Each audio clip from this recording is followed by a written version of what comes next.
Hello and welcome to stock watch. मैं हूं शुजा कुरैशी और मैं हूं शहबाज अशरफ। ना अक्टूबर का महीना फाइनली ख़त्म हुआ और मैंने देखा कि अक्टूबर में मार्केट काफ़ी नीचे रही, बहुत उतार चढ़ाव, बहुत वोलेटाइल मार्केट रही। और फाइनली जब 31 अक्टूबर को महीना ख़त्म हुआ है तो market month on month basis पे नेगेटिव क्लोज हुई और काफ़ी महीने बाद हमने देखा कि मार्केट ने एक नेगेटिव क्लोजिंग दिखाई है मंथ ऑन मंथ बेसिस पे। इसकी क्या वजूहत हैं? क्या सिर्फ ये प्रॉफिट टेकिंग थी जो हमने देखी, या कुछ जो जियो पोलिटिकल सिचुएशन ख़राब थी ये उसकी वजह थी, या कुछ और कंसर्न्स हैं? इस पर हम आज तफसील से बात करेंगे, लेकिन पहले मार्केट का जायज़ा लेते हैं। जैसे मैंने कहा, मार्केट का आगाज़ ही नेगेटिव हुआ। पिछले हफ्ते से जो एक मंदी का सेंटिमेंट बना हुआ था वो कंटिन्यू हुआ और ऑफ कोर्स जो पाक अफगान टॉक्स भी हो रही थी सीज़ फायर को एक्सटेंड करने के लिए, हफ्ते के शुरू में खबरें आई कि वो टॉक्स ज़्यादा फ्रूटफुल नहीं साबित हो रही हैं और डेडलॉक है। और फिर फाइनली ये भी खबर आई कि टॉक्स जो हैं वो फेल हो गई हैं। फिर अगेन थर्सडे को ये खबर आई कि दोबारा रिज्यूम किया टॉक्स को टर्की और कतर के कहने पे, और फाइनली लेट थर्सडे नाइट ये खबर आई कि दोनों पार्टीज़ ने एग्री कर लिया है, सीज़ फायर एक्सटेंड हो गया है और ज़ाहिर है कि फिर मार्केट में हमने थोड़ी सी बेहतरी देखी। But what happened week on week basis पे, and who took the week, bulls और bears? Let's find out.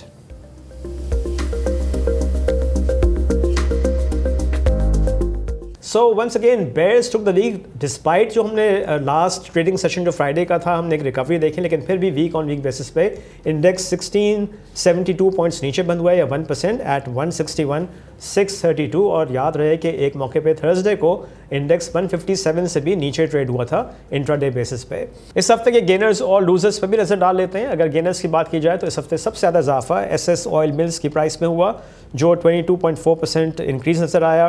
National bank की स्टॉक प्राइस में इस हफ्ते 8.2% का इजाफा हुआ। Interloop was also up 8.2%। Airlink की स्टॉक पे इस हफ्ते 5.1% का इजाफा देखा गया और हबीब ग्रोथ फंड की स्टॉक प्राइस में 5% का इजाफा हुआ। अगर इस हफ्ते के लूजर्स पर नजर डालें तो इस हफ्ते सबसे ज़्यादा कमी तारिक ग्लास के स्टॉक में हुई। It was down 21%। Pakgen power was down 15.8%। Ghani glass की स्टॉक प्राइस में भी इस हफ्ते 13.8% कमी हुई। Kohinoor textile mills was down 13% और TPL REIT fund was down 12.6%। इस हफ्ते की बिग स्टोरी क्या थी? Let's find out.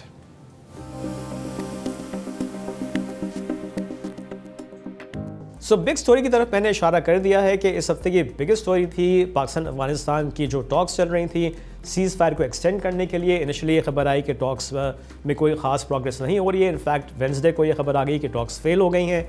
फिर थर्सडे को खबर आई कि टर्की और कतर के कहने पे दोबारा से टॉक्स रिज्यूम की गई और फिर लेट थर्सडे नाइट हमने अच्छी खबर देखी जिसमें सीज़ फायर को एक्सटेंड भी किया गया है और नेक्स्ट राउंड ऑफ टॉक्स जो है वो भी इस्तांबुल में ही होगा और वो 6 नवंबर से स्टार्ट होगा। अच्छा, इसके अलावा ऑफ कोर्स जो हमने देखा था कि बहुत लिक्विडिटी आ रही थी पिछले महीने सितंबर में और मार्केट 160 से सीधा 170 तक गई थी तकरीबन, तो वो लिक्विडिटी बिल्कुल ड्राई अप हुई इस महीने और हमने देखा कि म्यूचुअल फंड्स और इंश्योरेंस सेक्टर दोनों की तरफ से नेट सेलिंग हमको नजर आई और ये भी वजह थी कि मार्केट वोलेटाइल भी रही और नीचे बंद हुई। अच्छा, इस हफ्ते भी ऑफ कोर्स हमने आपको बताया था कि जो कॉर्पोरेट अर्निंग्स थी उसका सिलसिला जारी रहा। कुछ रिजल्ट्स पे नज़र डाल लेते हैं।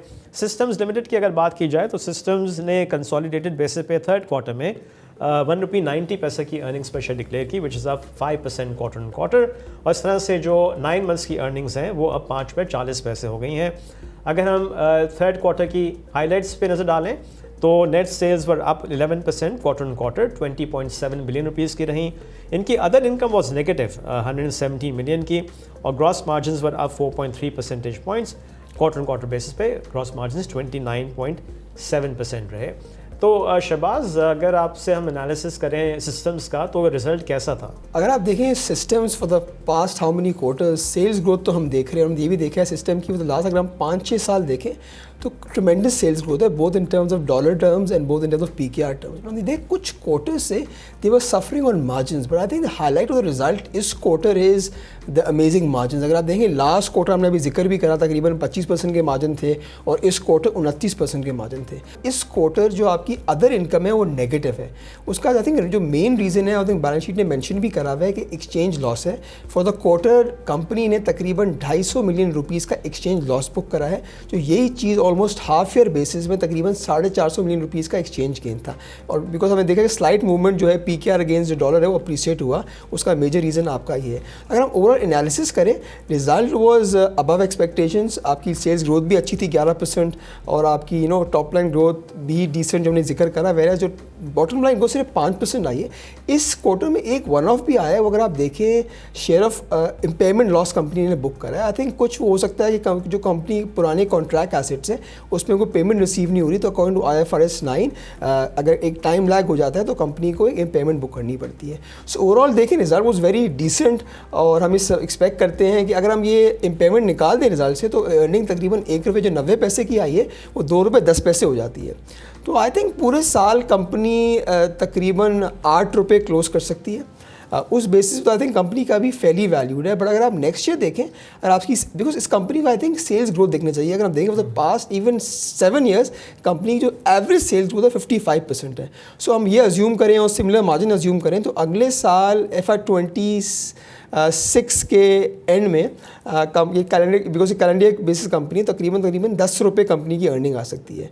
सो बट आई थिंक आपको इस तरह समझना है कि this is the only company listed in the PSX जो आपको एक अच्छा ग्रोथ पर्सपेक्टिव देती है IT एक्सपोर्ट्स का। अगर आप देखें IT एक्सपोर्ट्स के जो नंबर्स हैं फॉर FY26 अप 20%, राइट, इनकी भी सेल्स 20% से ऊपर है। अगर जिस तरह आपके IT एक्सपोर्ट्स ग्रो होंगे तो इसकी भी सेल्स ग्रो होंगी और बाकी इसकी जो है ग्रॉस मार्जिन भी अच्छे रहेंगे।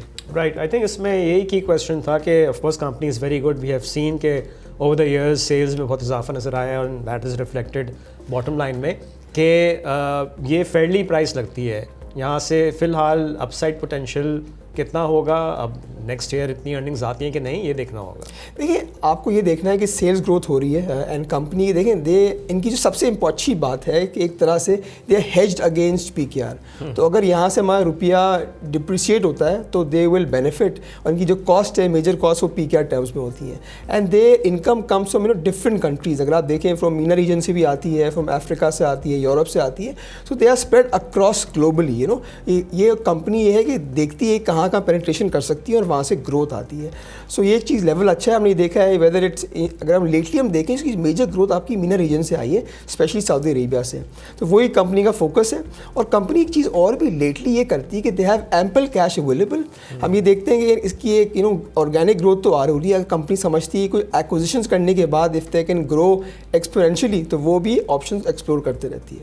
राइट, ओके, अब हम इंटरलूप पे भी नज़र डाल लेते हैं। इंटरलूप ने फर्स्ट क्वार्टर की अर्निंग्स पर शेयर जो डिक्लेयर किया है वो ₹2 की है, which is up 5% quarter on quarter. इसके फर्स्ट क्वार्टर की अगर हाईलाइट्स पे नज़र डालें तो net sales were actually down 8.8%, 43.7 billion rupees रहीं। अदर इनकम में अगर हम ईयर ऑन ईयर बेसिस पे देखें तो इजाफा नज़र आया बाय 152 ऑलमोस्ट 153%, 700 मिलियन रुपीज़ की। और ग्रॉस मार्जिन में भी इजाफा नज़र आया क्वार्टर ऑन क्वार्टर बेसिस पे और ग्रॉस मार्जिन 23.3% रहे। सो सेल्स नीचे हैं लेकिन मार्जिन्स बेहतर हुए हैं यहाँ। देखिए सेल्स तो मुझे लग रहा है कि लास्ट क्वार्टर एक हैवी क्वार्टर था, समर सीजन नॉर्मली हैवी होता है। सो अगर आप देखें quarter and quarter sales decline है अबाउट 8-9%, पर year on year sales are up 5%। I think सबसे इंपॉर्टेंट एलिमेंट जो रिजल्ट का है ना वो ग्रॉस मार्जिन्स हैं। हमने देखे हैं कि कुछ सालों पहले जब कंपनी के ग्रॉस मार्जिन 30% थे वो जाके 20% आ गए थे, 18-19% भी हो गए थे। पर इस क्वार्टर हमने देखा है कि मार्जिन्स इवन सीक्वेंशियली पिकअप हुए हैं, 23.3% आए हैं, सो विच इज़ वेरी डिसेंट। तो अगर हम ये देखें, मगर अगर इसको, और हमें लगता है कि जो कंपनी की जो अर्निंग्स हैं ये एक रिकरिंग अर्निंग्स है। हमने पहले भी जिक्र करा था जब लास्ट टाइम रिजल्ट रिव्यू पे कि पूरे साल जो पिछले साल कंपनी की तकरीबन ₹3.5 की अर्निंग है, ₹3.25 की अर्निंग आई थी। इस साल company because of growth in their core profitability they will be able to close at about ₹8-9। But ये अच्छी चीज़ अगर आप सेगमेंट वाइज देखें, इनका जो हाउजरी है वो तो एक is doing really good. But जहाँ तक इनका अपैरल है जो लास्ट कुछ क्वार्टर्स से लॉसेस पे था एज पर द कंपनी, अब वो ब्रेक इवन भी कर रहा है। और जो डेनिम बिजनेस है वो भी ग्रो कर रहा है और वो भी ब्रेक इवन पे है। सो यू कैन से कि आपकी जो ब्रेक इवन हो गया बिजनेस उसकी वजह से आपकी मार्जिन इंप्रूव हो रहे हैं। और हमें पता है कि सेल्स ग्रोथ मोर और लेस तो हो ही जाएगी कंपनी की। But if margin can if further increase from this level, so हम समझते हैं कि कंपनी यहाँ से मजीद प्रॉफिटेबिलिटी ग्रो कर सकती है। और आप इसमें एक और एलिमेंट देखें, कुछ अगर इस हिस्टोरिकल एनालिसिस देखें कंपनी की मार्जिन्स क्यों हिट हुए थे। ये होता कि सबकी कंपनी की गैस कॉस्ट बढ़ गई थी और कंपनी ने जो गवर्नमेंट लेवल पे जो आपका इनकम टैक्स था वो इनपुट टैक्सेस थे वो पहले अलाउड थे to claim from the government, वो अब अलाउड नहीं। तो उसकी वजह से कुछ हम रीजन हमें देखें कि आपके ग्रॉस मार्जिन नीचे आ गए हैं। But overall I think in terms of sales in even हमने लास्ट क्वार्टर भी देखा था, फोर्थ क्वार्टर में जो आया था कि सेल्स भी अच्छी थी और ग्रॉस मार्जिन भी अच्छे थे। इसमें हाईलाइटिंग पॉइंट ये है कि sales are growing on a year on year basis और आपकी ग्रॉस मार्जिन भी काफ़ी हेल्दी हैं और हमने देखा है कि बहुत अच्छी मैनेजमेंट है और एफिशिएंसीज पे काम करते रहती है। सो अगर टेक्सटाइल यहाँ से ग्रोथ अगर मज़ीद होता है सेक्टर में तो हम यहाँ मज़ीद इम्प्रूवमेंट देख सकेंगे इवन इन वॉल्यूम। अच्छा शहबाज, ये जो अदर इनकम 700 मिलियन रुपीस की सब्सटैंशियल है, ये कहाँ से आई है? अच्छा, इस पे क्या करा है कि कंपनी ने कुछ फॉरवर्ड बुकिंग्स करी, डॉलर से फॉरवर्ड बुकिंग कर ली थी। उसकी वजह से अगर डॉलर तो हमने देखा है कि डिप्रिशिएट हुआ against PKR, but because of forward bookings company को कुछ फ़ायदा हो गया। सो यहाँ कंपनी किसकी वजह से हमने देखा अदर इनकम ज़्यादा आ गई। अगर हम अदर इनकम हटा भी दें तो थोड़ी सी अर्निंग्स आपकी 30 पैसे से कम हो जाती है, which is even decent. But I think इसमें जो most important highlight of the result है कि gross margin are improving and sales भी सीक्वेंशियली डिक्लाइन है और हम देखेंगे next quarter we can expect an uptake in sales. अगर आपको ये वीडियो पसंद आ रही है तो अभी सब्सक्राइब करें। और अब हम चलते हैं अपने गेस्ट की तरफ। आज हमको ज्वाइन कर रहे हैं आसिम वहाब, जो चीफ इन्वेस्टमेंट ऑफिसर हैं at NBB funds. Asim sahab, welcome to the show. जी अस्सलाम Shuja, good to be back. वालेकुम सलाम। अच्छा आसिम साहब, मार्केट पे अगर हम नज़र डालें तो इस हफ्ते काफ़ी वोलेटिलिटी नज़र आई हमको मार्केट में और कई महीनों बाद ऐसा हुआ है कि मंथ ऑन मंथ बेसिस पे मार्केट नेगेटिव क्लोज हुई है, which of course is healthy because हमने जो रनअप देखा है बहुत तेज़ था और ख़ास तौर से 160 से 170 तक मार्केट गई थी, उसके बाद प्रॉफिट टेकिंग हमको नज़र आई। मैं ये जानना चाह रहा हूँ कि ये सिर्फ प्रॉफिट टेकिंग ही थी या जो हमने देखा कि अक्टूबर के महीने में पाकिस्तान अफगानिस्तान के बॉर्डर पे जो क्लैशेस हुए, फिर टॉक्स शुरू हुई, सीज़ फायर हुआ, वो उसने इन्वेस्टर्स को थोड़ा सा साइड पे रखा या कुछ और कंसर्न्स हैं मार्केट के? देखिए, कंसर्न वन बाय वन आप डिफरेंट चीज़ों को आइडेंटिफाई कर सकते हैं। मतलब जैसे आपने बॉर्डर की सिचुएशन बिल्कुल करेक्टली पॉइंट आउट की कि जो भी पाकिस्तान और अफगानिस्तान की सिचुएशन है उसने डेफिनेटली मार्केट के सेंटिमेंट्स में रोल प्ले किया है अभी भी। यानी कि सीज़ फायर, इवन दो कि सीज़ फायर है बट वो एक होता है कि परमानेंट नेचर होना सीज़ फायर का, तो वो अभी भी वो चीज़ जो है इस्टेब्लिश नहीं हुई है। फिर जो भी ओवरऑल उसकी वजह से जो सिक्योरिटी सिचुएशन है ज़ाहिर वो अफेक्टेड है और पाकिस्तान को इंडिया से कंसर्न्स तो रहते ही हैं। तो ये चीज़ें जो है उन्होंने भी मार्केट के सेंटिमेंट्स को अफेक्ट किया है। कुछ लोगों के और भी कंसर्न्स थे, कुछ लोगों ने पॉइंट्स रेज किए थे कि लेवरेज है मार्केट में थोड़ी सी ज़्यादा हो रही है सिचुएशन या रेट्स बढ़ते हुए जा रहे हैं, ये आगे शायद लोगों का व्यू ये बन रहा है कि डिस्काउंट रेट्स में मज़ीद कमी मुतवक्का नहीं है, उसकी बेसिस पे कुछ लोग प्रॉफिट टेकिंग करें। तो you can assign many reason, but एक मेन रीज़न यही है कि मार्केट की परफॉर्मेंस जो है ओवरऑल बहुत शार्पली क्विकली आई थी। तो आपने बिल्कुल सही कहा कि एक हेल्दी साइन होता है मार्केट के लिए कि मार्केट जो है वो अपने टॉप्स बनाती है, फिर थोड़ा सा करेक्ट करती है, फिर वापस से जो है वो रिज्यूम करती है अपने रनअप को। तो वी फील के मार्केट जो है बिकॉज ऑफ द फैक्ट कि एक अच्छा रिटर्न जो है मार्केट ने दिया है, तो ये 170 के लेवल से थोड़ा सा वापस हमने मार्केट में रिट्रेसमेंट देखी। तो वी फील के मार्केट जो है थोड़ी कंसोलिडेट करेगी और फिर इवेंचुअली जो अपना रनअप जो है वो कंटिन्यू करेगी। अच्छा आसिम साहब, अगर हम ये पाकिस्तान अफगानिस्तान की जो सिचुएशन है इससे बात करें, इस पे आप भी एग्री करेंगे कि दिस इज़ वेरी डिफरेंट जो हमने पाकिस्तान इंडिया का देखा था, because India of course militarily बहुत पावरफुल है, अफगानिस्तान की गवर्नमेंट के साथ इशूज़ बहुत हैं, वो उनके पास मिलिट्री इक्विपमेंट भी इतना नहीं है। तो ये बॉर्डर स्कर्मिशेस जो हैं ये चलती रहेंगी, इनको एलिमिनेट करते रहेंगे, this will be a work in progress rather than जो इंडिया के साथ हुआ था। तो डोंट यू थिंक कि ये जो प्रोसेस है इसको अब मार्केट जो है उसको ये समझ ले कि दिस विल कंटिन्यू? डेफिनेटली बहुत डिफरेंस है बिटवीन पाकिस्तान और इंडिया वर्सेस अगर हम बात करें कि पाकिस्तान और अफगानिस्तान, क्योंकि ठीक है आपने बात पॉइंट सही कि मिलिटरीली, बट थोड़ा सा जब हम अफगानिस्तान की बात करते हैं जो रिस्क फैक्टर अगर लेट्स से कि मार्केट के पार्टिसिपेंट्स के व्यू पॉइंट्स या उनकी कंसर्न्स को अगर मैं आपके सामने रखूँ तो ये पोटेंशियली ये हो सकती है कि जो अफगानिस्तान से आपकी जो अल्टरप्रेशन होगी वो डिफरेंट नेचर की होगी। वो हो सकता है कि उसमें टेररिस्ट एक्टिविटीज़ या टेररिस्ट अटैक्स जो हैं वो किए जाएं, जैसे कुछ स्टेटमेंट्स भी आए कि वो मुख्तलिफ चीज़ों को टारगेट कर सकते हैं विद इन पाकिस्तान के की सेंटर्स पे अगर इस किस्म की सिचुएशन जो है सेटल डाउन ना हो। तो it's always good for the market कि अगर जो है ये सिचुएशन जो पाकिस्तान अफगानिस्तान की चल रही है वो सेटल डाउन हो जाए, सीज फायर कंटिन्यू रहे और टॉक्स हों और मीडिएशन हो उसके इन सारी चीज़ों में, that is always the best outcome for the market. अगर इस तरह की आउटकम नहीं होती है तो यू नो कि वो जो स्कर्मिशेस, बॉर्डर के स्कर्मिशेस हों या फिर विद इन सिटी सेंटर्स जो है कोई अटैक्स हों, अगर उस तरह की चीज़ें स्टार्ट हो जाती हैं देन वो जो है वो एक थोड़ा मार्केट के लिए प्रॉब्लम क्रिएट कर सकता है, और जो फियर जो है वो शायद इन्वेस्टर्स के जहन में यही फियर है इस पर्टिकुलर इवेंट को लेकर।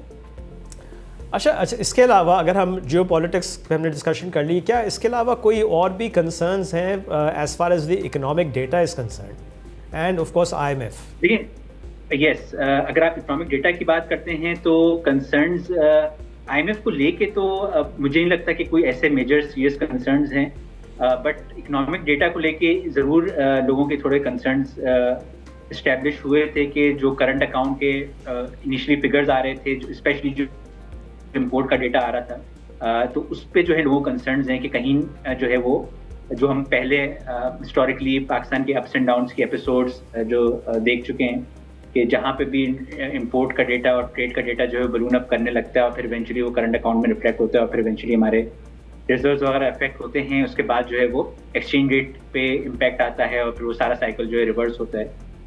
तो वो एक कंसर्न बीच में इन्वेस्टर्स के बिल्कुल रहे हैं कि जो ट्रेड का स्पेशली ट्रेड के डेटा को देख के ये कंसर्न जरूर सरफेस हुए थे। बट आपको पता है इस बार जब करंट अकाउंट का नंबर आया तो वहाँ पे सरप्लस रिकॉर्ड हुआ। अब वहाँ पे ठीक है वेरिएशन थी बिटवीन PBS का डेटा और स्टेट बैंक के डेटा का, but the fact of the matter remains कि अभी भी अगर आप नेट पोजीशन देखें रिजर्व्स की तो reserves are on a inclining या राइजिंग ट्रेंड। तो अगर रिजर्व्स राइजिंग ट्रेंड पर हैं और फिर आपके पास जो है नंबर्स फर्दर IMF के जो है पैसे आने हैं और कुछ और, अब इनफैक्ट स्टेट बैंक ने जो अपनी लास्ट ब्रीफिंग की है तो उसमें उन्होंने 17.5 से बढ़ा के $17.8 बिलियन के रिजर्व्स के टारगेट कर दिया है टिल जून एंड। तो obviously state bank is confident, उनकी टोन भी कॉन्फिडेंट थी, तो उसके बाद जो है वो उस ब्रीफिंग के बाद भी यानी लोगों को एटलीस्ट एट दैट साइड जो है वो कॉन्फिडेंस आया। बट कुछ चीज़ें जो थी वो अगर मैं म्यूचुअल फंड के पर्सपेक्टिव से बात करूं तो कुछ रिडेम्पशन की भी चीज़ें थी, इम्पैक्ट्स थे जो जिसने ओवरऑल एक सेलिंग ट्रिगर की थी। अगर मैं पार्टिसिपेंट्स के अगर आपने फॉलो किया हो तो ऑफ रेट जो है म्यूचुअल फंड्स की आपको सेलिंग दिखी थी, that was mainly driven by redemptions. तो वो क्लाइंट्स होते हैं वो प्लस माइनस मार्केट में जो है वो अक्सर इन्वेस्टमेंट से रिडेम्पशंस कर रहे होते हैं, तो वो भी फैक्टर होता है जो ऑन एंड ऑफ मार्केट को जो है थोड़ा मूवमेंट करता है। बट इन जनरल जो डायरेक्शन है we feel that still remains positive. अच्छा आज़म साहब, अगर आप देखें मार्केट का जो प्राइस अर्निंग मल्टीपल है वो हमने पहले भी जिक्र बहुत दफ़ा करा है कि 4 टाइम्स था, अब 8 टाइम्स हो गया है।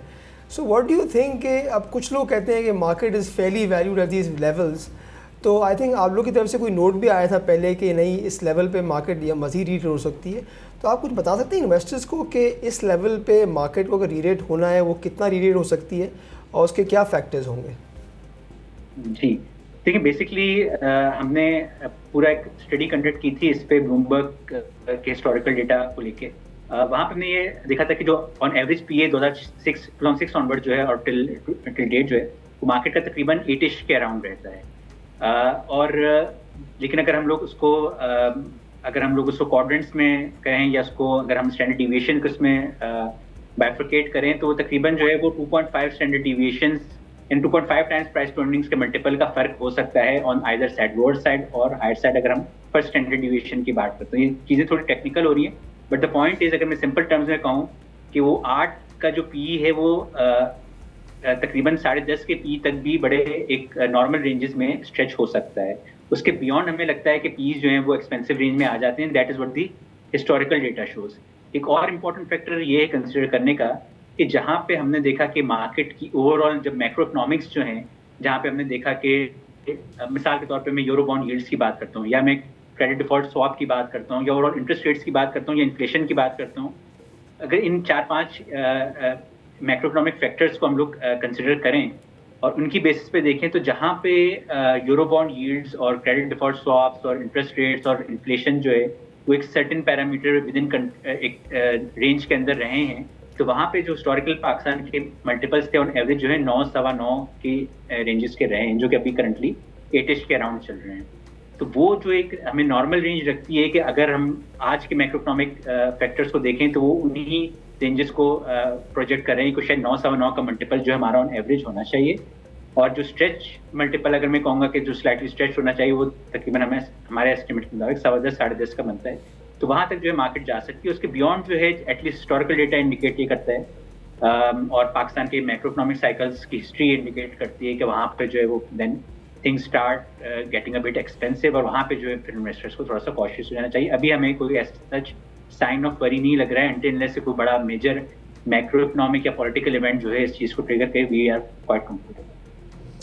अच्छा आसिफ साहब, ये बताइए कि जैसे अभी प्राइस अर्निंग मल्टीपल पे बात कर रहे हैं, तो आपका क्या ख्याल है कि अब हमको इंडिविजुअल स्टॉक्स पे ज़्यादा फोकस करना चाहिए? बिकॉज अभी भी अगर हम देखें तो काफ़ी ब्लू चिप कंपनीज़ हैं जो 6 साढ़े 6 के मल्टीपल पे ट्रेड कर रही हैं। जी, मतलब आप स्टॉक पिकिंग भी कर सकते हैं, उसमें आप सिलेक्टिव भी हो सकते हैं, और एक जनरल देखिए मार्केट की डायरेक्शन की भी बात होती है कि अगर मार्केट का मल्टीपल इन ओवरऑल रेंजेस में एक्सपेंड कर रहा है, अब देखें बहुत सारे इवेंट्स हैं जो कि इस मल्टीपल को रीरेट कर सकते हैं। फॉर एग्जांपल हम काफ़ी टाइम से एक चीज़ का वेट करें which is resolution of let's say के पावर सेक्टर सर्कुलर डेट की, और वहाँ पे कुछ कंपनी से कैश फ्लोज पे पॉजिटिव इंपैक्ट आ सकता है, और फिर इवेंचुअली गैस सर्कुलर डेट। ये एक इवेंट हो सकता है जो कि उससे रिलेटेड सेक्टर्स के मल्टीपल्स को रीरेट कर सकता है, विच मीन्स के मार्केट का मल्टीपल रीरेट हो सकता है। देन देयर आर, अगर जनरल मार्केट के एक मल्टीपल की रेटिंग होती है तो बाकी जो दूसरे स्टॉक्स भी होते हैं वो भी फिर इम्पैक्ट उसका लेते हैं, यानी ऐसा नहीं होता कि वो स्टॉक्स जो है बिल्कुल आइसोलेशन में रहें, सूनर और लेटर जो है उसकी री-रेटिंग का इम्पैक्ट जो है दूसरे स्टॉक्स पे भी आ जाता है। तो एक जनरल भी आप देख सकते हैं कि एक ओवरऑल मार्केट में रूम है कि मल्टीपल की री-रेटिंग हो सकती है, जो भी हमारे मैक्रो इकोनॉमिक की स्टेबिलिटी है अगर वहाँ पे हम उसको मेंटेन करते हैं, अपने रिजर्व्स की सिचुएशन उसी तरह से प्ले आउट करती है जैसे स्टेट बैंक प्रोजेक्ट कर रहा है, तो ये सारी चीज़ें जो हैं, और एक्सचेंज रेट की स्टेबिलिटी भी वैसी रहती है, all of this macro economic they remain intact, तो वी फील के वो पी की मल्टीपल की री-रेटिंग जो है वो फर्दर कंटिन्यू कर सकती है, और जो हमारे एक नॉर्मल रेंजेस के या एक स्टेबिलिटी के एरा के में पी मल्टीपल के पास में जो 9 सवा 9 के होते थे, तो वो हम लोग बड़े आराम से अचीव कर सकते हैं, और स्ट्रेच उस पर हम 10.25 साढ़े 10 के मल्टीपल्स को भी छू सकते हैं। अच्छा आसिफ, अगर आप देखें अभी आपने जिक्र भी करा कि जो पावर सेक्टर रेजोल्यूशन के जो सर्कुलर डेट की हम बात कर रहे हैं, सेरेमनी भी आई थिंक कुछ एक ऑलमोस्ट महीना हो गया है, वो हो चुकी है। So what's the bottleneck, disbursement क्यों नहीं हो रही? आई थिंक जो इन्वेस्टर्स हैं उस चीज़ का वेट कर रहे हैं कि एक्चुअल डिस्पर्समेंट कब होगी और किसको क्या मिलेगा। इस पर आपका क्या अपडेट है? देखिए, इस पे बेसिकली क्योंकि पावर सेक्टर से ज़्यादा पर्टेन करता है, अब इसमें एक बड़ा इम्पॉर्टेंट एलिमेंट ये है कि कुछ कंपनीज को और बड़ी कंपनीज को जो है वो अग्री करना होगा with regards to waiver of surcharges या लेट पेमेंट चार्जेस के लिहाज से वेवर्स की बात करनी होगी। एज आवर अंडरस्टैंडिंग इज कि उस पर जो है वो बातचीत और कम्युनिकेशन चल रही है। वंस दैट गेट्स सेटल्ड तो हो सकता है कि हम इनकी डिसबर्समेंट भी होते हुए देखें, या ये भी हो सकता है कुछ मार्केट में टॉक्स ये भी कि पार्शियल डिसबर्समेंट जो कंपनीज जो हैं वो मान जाए, उनको पार्शियल डिसबर्समेंट्स कर भी दी जाएं। But I think the main bottleneck remains के जो मोडेलिटीज़ में आपके सरचार्जेस हैं उस पर क्या वेवर जो है वो बास कंपनीज उस पर तैयार होती हैं कि नहीं होती, स्पेशली फॉरेन इन्वेस्टर्स जो इस पर तैयार होते हैं कि नहीं होते। I think that would remain the key bottleneck. अच्छा, इस पे हमने खबर देखी थी आसिफ साहब के चाइनीज़ IPPs की बात हो रही है, तो ये जो लेट पेमेंट सरचार्ज को वेव करने की बात है, वो खबर ये कह रही थी कि जी उन्होंने कह दिया कि आप डायरेक्टली चाइनीज़ गवर्नमेंट से बात करें, एंड वी नो कि इससे पहले 1-2 ट्रिप्स हो चुके हैं चाइना के हमारी लीडरशिप के, लेकिन वहाँ से सच कुछ खबर आई नहीं। दैट्स ट्रू, मतलब यही चीज़ें जो इम्पेडिमेंट है हमारे ख्याल में इस चीज़ की सेटलमेंट का, and obviously the talks are on going, government के प्रपोजल्स भी हैं, सामने से काउंटर आर्गूमेंट्स भी आ रहे हैं इसको लेके, तो that is why that delay is still there. मतलब यानी ये जो सेटलमेंट होनी चाहिए थी जब हमने न्यूज़ का शुरू किया तो एटलीस्ट 3-4 महीने तो हो चुके हैं इस चीज़ को ऑन एयर होते हुए कि भाई ये सेटलमेंट अब होने जा रही है, या पेमेंट्स हमने कई डेट्स पेमेंट्स इनफैक्ट आते हुए दी। और आसिफ साहब ये अमाउंट है कितनी, इसके भी हवाले से बताइए। 200-300 मिलियन डॉलर हैं जो वेव करने हैं, या कुछ do we know the amount exactly? देखिए, यानी कि एक सब्सटेंशियल अमाउंट है। इफ आई एम अभी मेरे पास एग्जैक्ट फिगर्स जो बिल्कुल on the top of my head होंगे, जो टोटल सेटलमेंट का अमाउंट है we have heard it numerous times के 1.2 ट्रिलियन का है, लेकिन जो लेट पेमेंट सरचार्जेस का वेवर है वो भी हंड्रेड्स ऑफ बिलियंस में ही रन करता है। अच्छा, इसके अलावा अब गोइंग फॉरवर्ड आप क्या समझते हैं कि मार्केट के लिए अब जो हम ये बात कर रहे हैं ये एक ट्रिगर साबित हो सकता है कि ये सर्कुलर डेट की power sector and then gas sector पे कोई पेशरफ्त हो, this will be a trigger? इसके अलावा और क्या ट्रिगर्स होंगे? ऑफ कोर्स जैसे भी हम इससे पहले बात कर रहे थे, पाकिस्तान अफगानिस्तान में अगर एक लॉन्ग टर्म सीज़ फायर पे एग्रीमेंट हो जाता है और एक मैकेनिज्म डेवलप हो जाता है कि जी कैसे बॉर्डर पे को मैनेज करना होगा, तो ये एक और ट्रिगर होगा। इसके अलावा और कोई ट्रिगर्स आप मेंशन कर सकते हैं? जी, मेरे ख्याल से देखिए ट्रिगर्स फर्दर मार्केट में, फॉर एग्जांपल अगर इंटरनेशनल मॉनेटरी फंड की जब पेमेंट रिलीज होगी और वो चीज़ रिजर्व्स में रिफ्लेक्ट होगी, तो आई थिंक कि वो मार्केट उसको पॉजिटिवली एटलीस्ट जब नंबर्स प्रिंट पे आएंगे तो उसको भी मार्केट रिएक्ट करेगी। और वो एक लोगों का कंसर्न विद रिगार्ड्स टू हमेशा एक पेमेंट रहता है कि रिसीव होगी नहीं होगी, तो at least one unknown will be removed. Circular debt की आपने बिल्कुल सही बात की कि इस पे जैसे ही कोई पेशरफ्त होती है तो वो भी एक ट्रिगर हो सकता है, उसमें एंटिसिपेशन बन सकती है गैर सर्कुलर डेट के सेटलमेंट की भी। फिर उसके बाद अगर हम जनरल बात कर सकते हैं कि काफ़ी सारी प्रोग्रेस जो है वो एक्सपेक्टेड है कि with regards to Reko Diq deal भी पोटेंशियली हो सकती है आगे जाते हुए, तो वहाँ पे भी एक ओवरऑल मार्केट का सेंटिमेंट इंप्रूव हो सकता है। पीआईए की कोई प्राइवेटाइजेशन से रिलेटेड जो है कोई ट्रिगर वो मार्केट के लिए पॉजिटिव ट्रिगर बन सकता है। तो जो भी आपको मैक्रो इकोनॉमिक के नंबर्स आएंगे वहाँ पे आपको स्टेबिलिटी दिखती रहेगी, तो स्लोली एंड ग्रेजुअली जो है जो कॉन्फिडेंस में भी अभी पॉलिटिकल सिचुएशन और स्पेशली बॉर्डर सिचुएशन वैसे थोड़ा सा हर्ट हुआ है तो वो वापस आपका रिस्टोर होगा और फिर इस किस्म के इवेंट जो है फर्दर मार्केट को री-रेट कर सकते हैं। जो मैंने मेंशन की, चाहे वो पीआईओ की प्राइवेटाइजेशन पे प्रोग्रेस हो या रेकोडिक पे प्रोग्रेस हो या आईएमएफ की पेमेंट्स रिसीव हो। फर्दर भी जाहिर है आपको पता है कि अगर स्टेट बैंक जो है वो $17.8 बिलियन के अपने रिजर्व्स को टारगेट कर रहा है, तो दैट मीन्स कि फर्दर इनफ्लोज आर एक्सपेक्टेड। वो इनफ्लोज जो है वो सऊदी की डील के तहत होते हैं, यूएई के थ्रू आते हैं या किसी और चैनल के थ्रू आते हैं, that we have yet to see. पर वो जैसे जैसे वो फ्लोज जो है मटेरियलाइज हो होंगे तो डेफिनेटली उसका इम्पैक्ट जो है मार्केट पे पॉजिटिव आएगा। सो अगर आप देखें लिक्विडिटी के एलिमेंट से आप क्या कहेंगे, बिकॉज हमने देखा कि mutual funds have been big जिसकी वजह से मार्केट में देखा काफ़ी बड़ी है, और फिर इंडिविजुअल्स हैं। सो हम ये अभी भी काफ़ी लोगों से सुनते हैं कि लिक्विडिटी बहुत है मार्केट पे, तो कुछ आप बताना चाहेंगे इन्वेस्टर्स को कि फ्रॉम अ लिक्विडिटी पर्सपेक्टिव के और डीप पॉकेट्स हैं और लिक्विडिटी आ सकती है?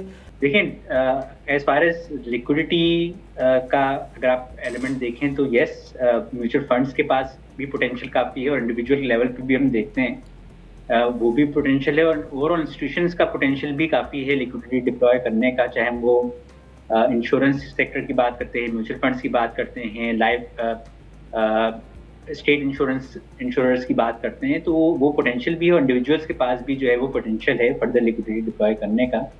और उसके basis obviously at one point यानी कि हम स्टेट करते रहे हैं कि इंटरेस्ट रेट्स का जो अब आफ्टर टैक्स रिटर्न्स हैं वो इन्वेस्टर्स के लिए, स्पेशली जो हाई नेटवर्थ इंडिविजुअल्स होते हैं, उनके ऊपर टैक्सेशन जो है काफ़ी हाई लग जाता है। तो आफ्टर टैक्स रिटर्न्स जो हैं काफ़ी लोअर एंड पे आ चुके हैं फिक्स इनकम साइड पे, तो obviously that is driving liquidity. हमने इंडिविजुअल्स को मुस्तकिल एक अच्छा बायर देखा है, म्यूचुअल फंड्स भी मुस्तकिल तौर पे अगर आप ओवरऑल देखा जाए तो बाय करें। और फिर थोड़ी सी आई थिंक आपने सेलिंग देखी होगी, रिडेम्पशन ड्रिवन होती हैं चीज़ें, यहाँ पे मार्केट की फ्लक्चुएशंस होती हैं, बट इन जनरल जो है हमने इनफ्लोज देखे हैं एंड वी आर एक्सपेक्टिंग। अगर आप ओवरऑल व्यू देखते हैं कि एक टाइम पे फंड्स की एलोकेशंस जो थी बिकॉज ऑफ द फैक्ट कि इन्वेस्टर्स का जो रुझान था वो इक्विटीज की तरफ ज़्यादा था।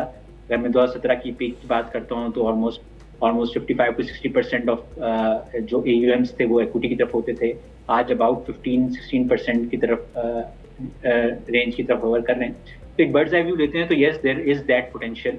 और ओवरऑल क्योंकि इंडस्ट्री का साइज भी देखें काफ़ी ग्रो हो चुका है, ऑलमोस्ट 4 ट्रिलियन को क्रॉस कर रही है इंडस्ट्री, तो वो डाइवर्जन जो है वो 10% की डाइवर्जन भी जो है सिग्निफिकेंट इनफ्लोज का पोटेंशियल इंडिकेट करती है। बट ऑब्वियसली देखिए एंड ऑफ द डे जो लिक्विडिटी होती है वो ड्राइव फंडामेंटल्स की ही बेसिस पे हो रही होती है। तो फंडामेंटल्स को चाहे वो मैक्रो इकोनॉमिक साइड की हम बात कर रहे हो, पॉलिटिकल साइड की बात कर रहे हो, तो उन फंडामेंटल्स को जो है इंटैक्ट रहना चाहिए।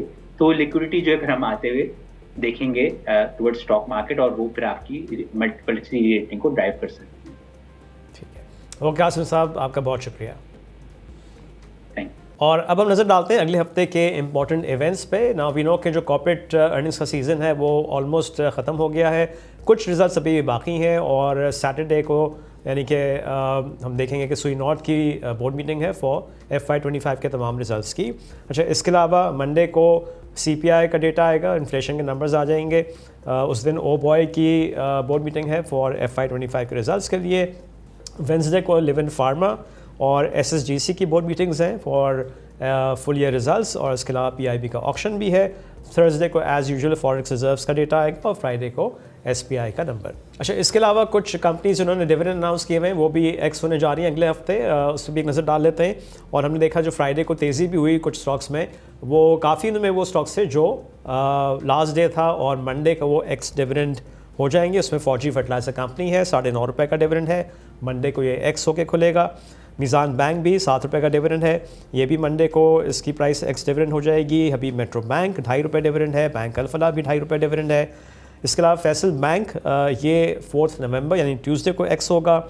और हेलियन पाकिस्तान यहाँ भी 50% या 5 रुपये का डिविडेंड है, ये भी ट्यूसडे को एक्स हो जाएगा। इंडस मोटर कंपनी जो इसने 51 रुपीज़ का डिविडेंड अनाउंस किया हुआ है, ये वेंसडे को यानी 5 नवंबर को एक्स डिविडेंड हो जाएगा। और अस्करी बैंक 1.25 रुपये का डिविडेंड है, ये 6 नवंबर को। और OGDC 3.5 रुपये का डिविडेंड है और ये 7 नवंबर को एक्स डिविडेंड इसकी प्राइस हो जाएगी। और अब मार्केट की टेक्निकल एनालिसिस के लिए कैंडल टॉक।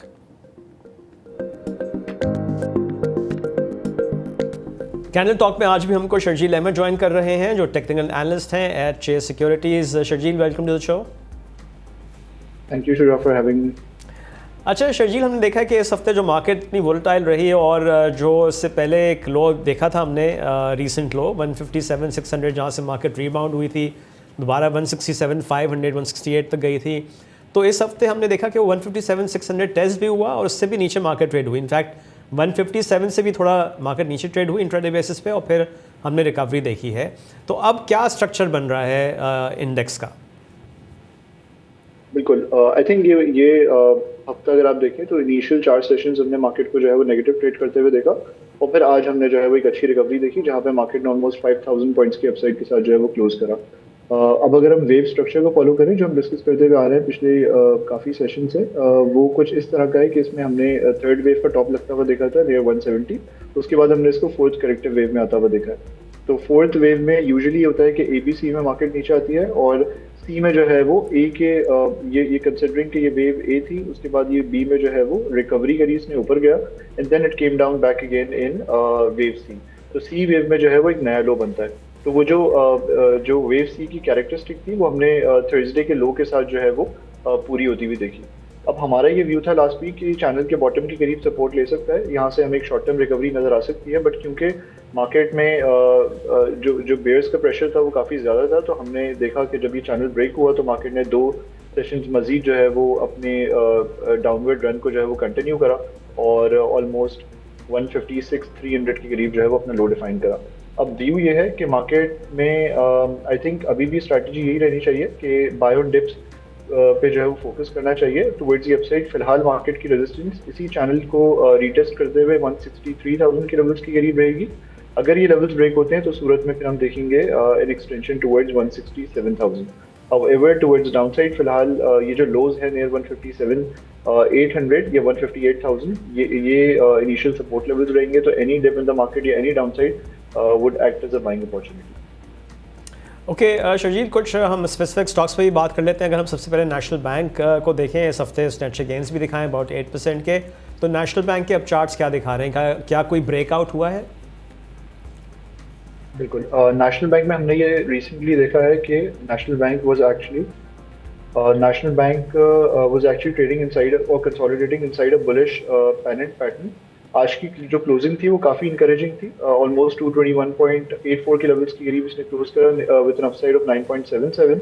इसी के साथ साथ इसने अपने 215.5 पे जो है वो अपने पेनेंट का जो है वो ब्रेकआउट भी दिखाया। तो अब इसमें व्यू ये बन रहा है कि इनिशियल रेजिस्टेंस 226 के लेवल्स के करीब होगी जो कि इसके रीसेंट हाइज हैं।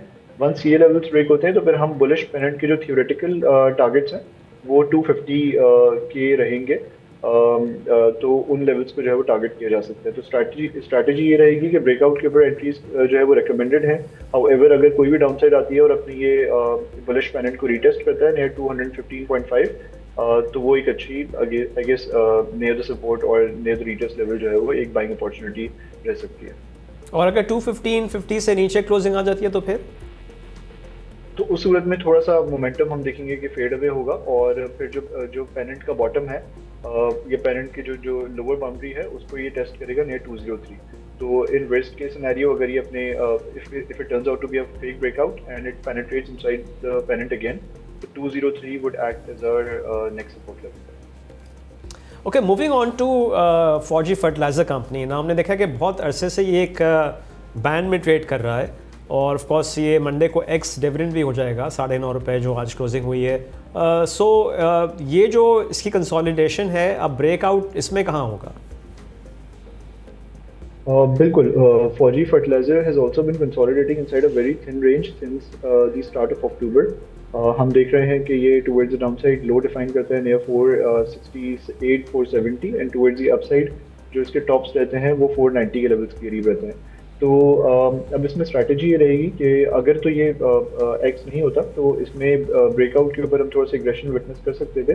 ब्रेकआउट लेवल वाज एट 491.5, तो पोटेंशियली गोइंग फॉरवर्ड ये हमारा ब्रेकआउट लेवल रहेगा. हाउएवर जब ये एक्स खुलेगा तो हम देखेंगे कि कोई भी अगर इसमें डिप रहता है तो it would act as a buying opportunity. Ideally जो बेस्ट सपोर्ट है इसकी वो 470 के लेवल्स के करीब है, क्योंकि यहीं पे ये इसकी जो एक शॉर्ट टर्म रेंज है इसका बॉटम भी है, प्लस ओवरऑल जो इसका एक राइजिंग वेज पैटर्न है उसको भी ये टेस्ट कर सकता है. तो 470 ideally would be a good support level for FFC going forward, and towards the upside 491.5 would be an initial resistance level.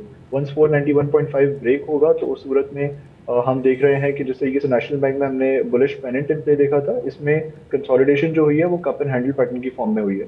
491.5 would be the cup and handle breakout, और 491.5 के ब्रेकआउट के बाद हम देखेंगे कि जो अगले टारगेट लेवल्स या अगले रेजिस्टेंस लेवल्स इसके रह सकते हैं वो 520 के करीब रह सकते हैं, जो कि राइजिंग वेज का टॉप है.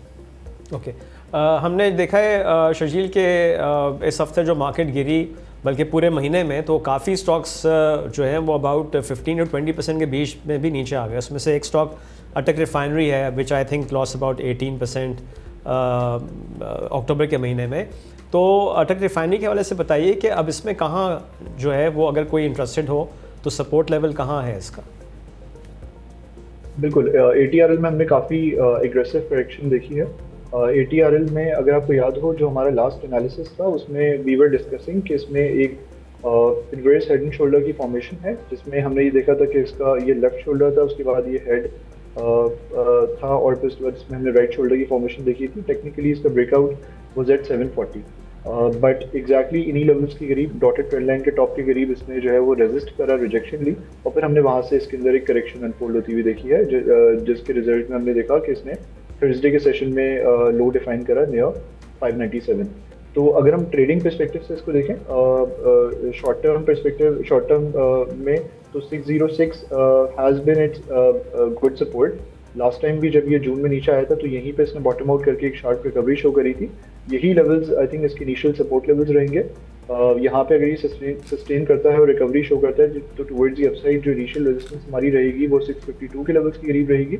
और वंस ये लेवल्स ब्रेक होते हैं तो हम थोड़ा सा एग्रेशन देखेंगे इसमें, और जो हमारे नेक्स्ट टारगेट लेवल्स रहेंगे शॉर्ट टर्म पर्सपेक्टिव से वो 740 के करीब रहेंगे, जो कि अगेन इस डॉटेड ट्रेंड लाइन का जो है वो जहाँ पे इस डॉटेड ट्रेंड लाइन को जो है मीट करेगा.